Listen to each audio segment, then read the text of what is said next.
Hey, what's up everyone? Adam here with Probably Got This, and today we have our first event guide of 2022 in ESO.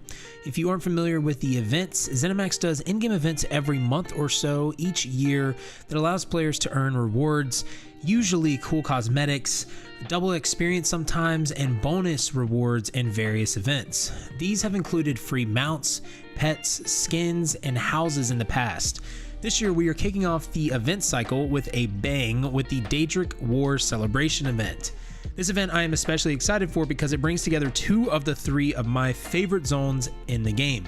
So what I'm going to do in this video is I'm going to go over the rewards, how to participate, and a little bit of explanation when it comes to participating, because it is a little bit more in depth this time, and how to earn a brand new pet and skin. Real quick, I do want to give a shout out to all my patrons. Thank you so much, and thank you to our newest patron, Matt. Thank you, Matt, for becoming a patron. If you ever want to watch me play live, I stream Tuesday through Friday on twitch.tv/probablygotthis. We have a lot of helpful people in our Discord as well, and you can check out our website at probablygotthis.com. All those links are below in the description. So starting out, this event will start on Thursday, January 20th at 10 a.m. EST and run until Tuesday, February 1st at 10 a.m. EST.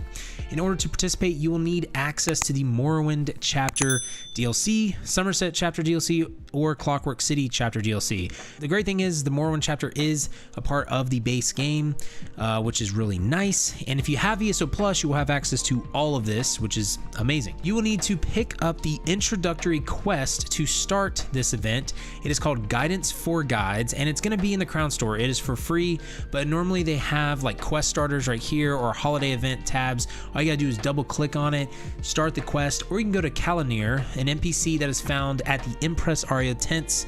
And so the Empress Aria tents are in multiple locations in Tamriel, but some of the most easiest ones to get to or simplest ones are in the base game zone. So in Aldermary Dominion, you can go to Ardon and go to Vocal Guard. It's going to be about right here. For the Daggerfall Covenant, you can go to Glanumbra and go to Daggerfall. It's going to be right in there. And then for Evanart Pact, you can go to Stonefalls, Davin's Watch, and it's going to be over here. You can also go to Somerset, and you can go to Greymore. There's locations everywhere, but basically you'll pick up the quest and it should be a very easy quest to do. After this, you will start taking part in the event. During this celebration, you can receive event-specific Daedric War spoils reward boxes when you complete the following activities. Finishing the event introductory quest, you'll get something for that. Slaying Delve and World Bosses, slaying monsters, opening treasure chests, safe boxes, lootable objects, Sidric portals, thieves' troves, and harvesting nodes, closing abyssal geysers, and slaying bosses within Halls of Fabrication, Asylum Sanctorum, and Cloudrest Trials.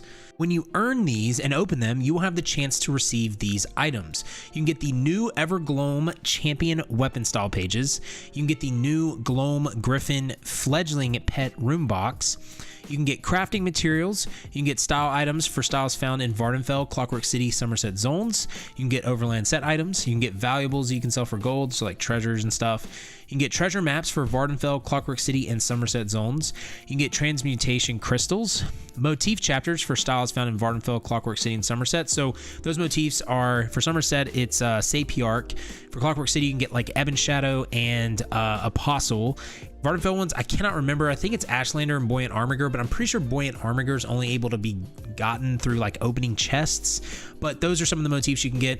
You can get the Snowhawk Mage armor style pages. You can get the Slagtown Diver Skin rune box, the Thetis Ramari's Bait Kit rune box, and Microtized Verminous Fabricant Pet Fragment. But that's not all. There is always more. Each day when you complete your first daily quest in Vardenfell, Clockwork City, or Somerset, or you do the weekly Asylum Sanctorum or Cloudrest weekly quest, you will receive the glorious Daedric War Spoils reward box instead. So the first time you do that on your account, not per character, so it's per account each day. These boxes will have a greater chance to get the rare event rewards, for example, some of the unique styles or pets that you can get in the other ones, so you have a better chance of getting those. And then in addition to the event rewards, there are enhanced rewards for the event as well in these zones. So what that means essentially is like anytime you do one of these daily quests, like in Somerset with the blue icons above their head, you're gonna get double the reward boxes that you normally would. So you'll get 2 instead of 1. You're also gonna get increased rewards from harvest nodes, but that does not include fishing holes or heavy sacks. World, Delve, and Trial bosses drop additional loot when defeated, so you can get double items. So I'm assuming that would be helpful for you completing your item set collection. You're going to be able to get double the amount. Vardenfell and Clockwork City public dungeons and world bosses have a chance to drop a tradable style page for the Doctrine Ordinator outfit style. And the final boss in both Asylum, Sanctorum, and Halls of Fabrication will have a guaranteed chance to drop a tradable style page for the Doctrine Ordinator outfit style. Okay, so now moving on to the event tickets. This year they are doing the morphing pet again, but it is different. This year the pet you get is the Soulfire Dragon Illusion pet. Before I talk about that though, how do event tickets work and how do you earn them? Because some of you may never have participated in any events. Well, in this event, you will earn one event ticket from turning in your first Vardenfell or Clockwork City daily quest. You will also get a ticket from turning in your first Somerset daily quest. So what that means is these blue icons right here above people's heads, that is a daily quest, okay? These typically will have you kill a world boss and a delve boss and do something else inside of there, and you will complete them and get your rewards. If you want to get both tickets, then one of them has to come from Somerset, because it said that Somerset will give you one ticket. So if you do one in Somerset, you'll get your one ticket. Then if you go to Clockwork City or Vardenfell, so Vardenfell is over here, you can get dailies down here in Vivec City, or Clockwork City is out here and you'll get your dailies in Brass Fortress. You'll need to do Clockwork City or Vardenfell to get your last ticket. Most people that just have the base game, it'll be easier to do in Vardenfell because it's part of the base game now. But Clockwork City, if you have ESO Plus, you can go there as well. In my opinion, the Vardenfell dailies are usually easier, just mainly because they're easier to get to and the bosses are a little bit easier in my opinion. I love Clockwork City though, but I'm just trying to give you guys some advice with those dailies.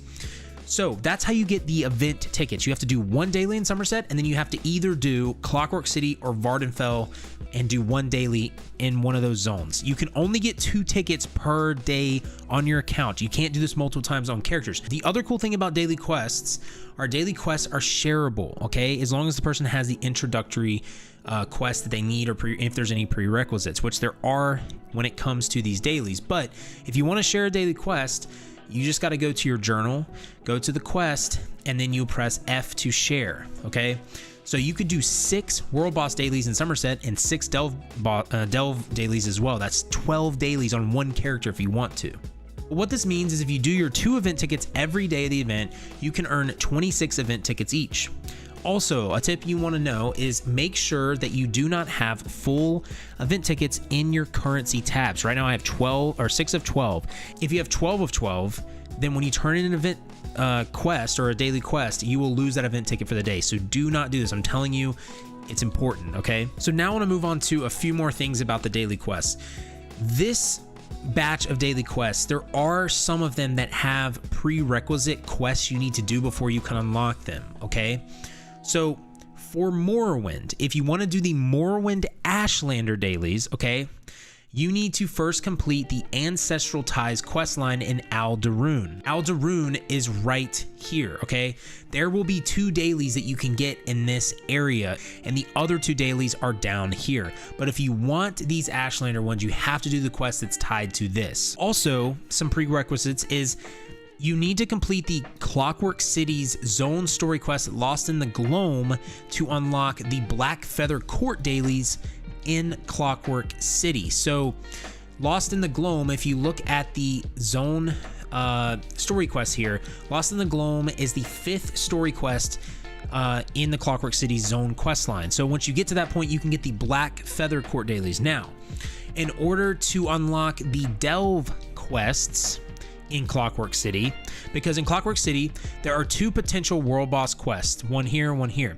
You also have 2 potential delve quests, but in order to get the delve daily quest to pop up in the Brass Fortress, you have to complete the quest that's in the delve for each of these. These 2 quest names are Halls of Regulation and Shadow Cleft, okay? Shadow Cleft is obviously here, Halls of Regulation is here. Okay, so now once we have explained that, you understand the dailies. If you have any questions about that, please leave me a comment below. Come by my Twitch stream and you can ask me. I will help you out.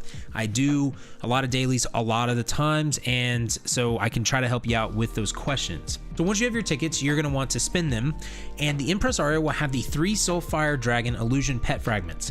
I'm assuming these are 5 tickets each like last year's Morph, but we really don't know for sure yet because they didn't really specify that in the article.